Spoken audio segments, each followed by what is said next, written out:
Good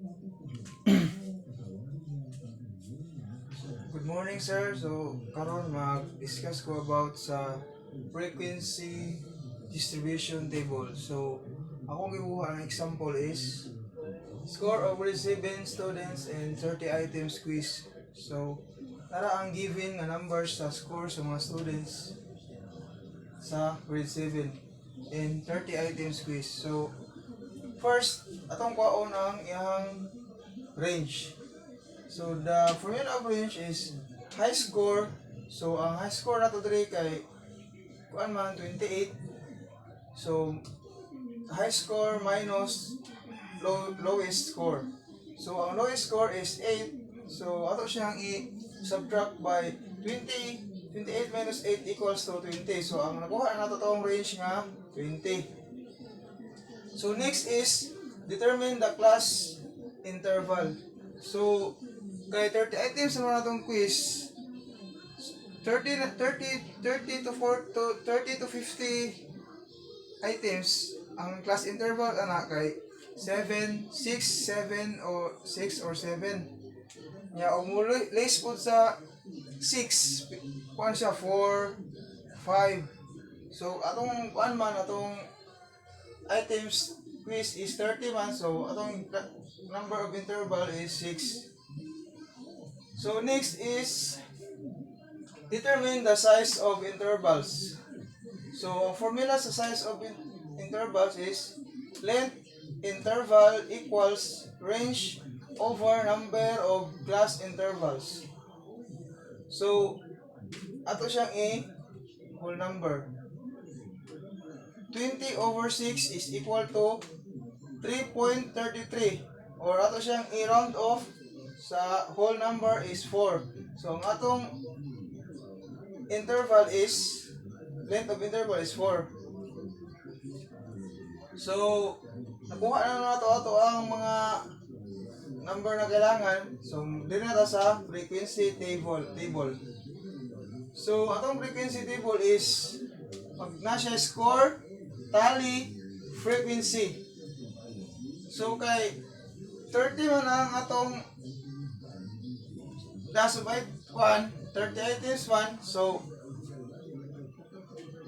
ato siyang i-times ang 4 times 6. 4 i-times na to ang 4 plus number of interval 6.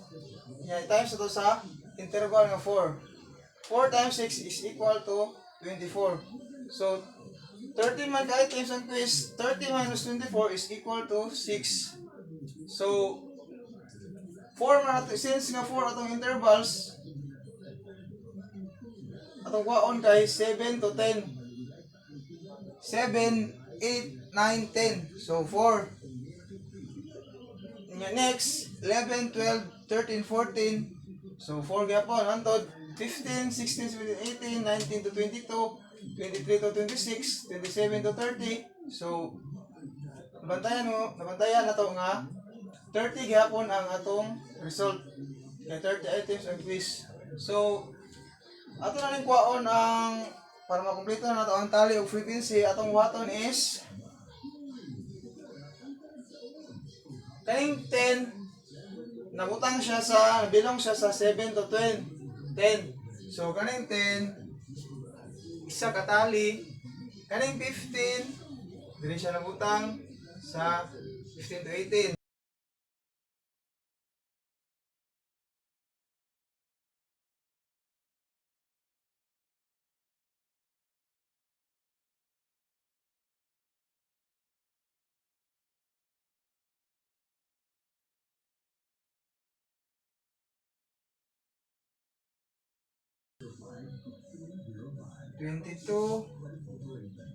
Dire.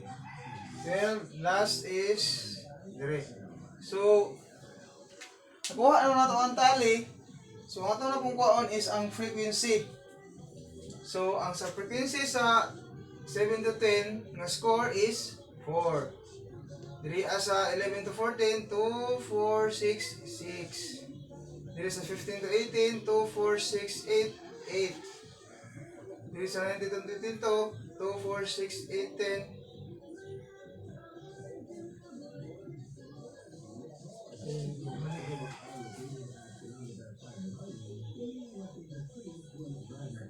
sa 1, 1, 1.